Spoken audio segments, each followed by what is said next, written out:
जिंदगी सवार दू एक नए बाहार दू। কি রে মিষ্টি, পড়তে যাবি না? 5টা বেজে গেছে, তাড়াতাড়ি বইয়ের ব্যাগটা নে, আমি তোকে দিয়ে আসবো। হ্যাঁ, পড়তে যেতে হবে এখন। আমি এখন পড়তে যাব না। আরে কি হলোটা কি, তাড়াতাড়ি নিবি তো?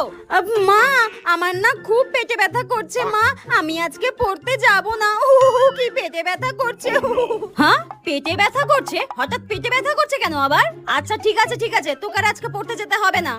হ্যাঁ ঠিক আছে মা। হ্যাঁ, ও তোর মিনু মাসি আবার এই ক্যাডবেরিটা তোকে দিয়ে গেল। তোর তো আবার বলছিস পেটে ব্যথা করছে, থাক আর খেতে হবে না, আরো পেটে ব্যথা করবে। আমি তো দিদিকে দিয়ে দিলাম, ঠিক আছে? হ্যাঁ, মিনু মাসি আমাকে ক্যাডবেরি দিয়ে গেছে। না মা না মা না মা, তুমি ওটা দিদিকে দিও না, আমার কোনো পেটে ব্যথা করছে না। আমি তো পড়তে যাব না বলে নাটক করছিলাম পেটে ব্যথা, আমার কোনো পেটে ব্যথা করছে না, তুমি ওটা দাও। হ্যাঁ, এটা আমি কি বলে ফেললাম? তোকে আজকে আমি মা ভুলে গেছি।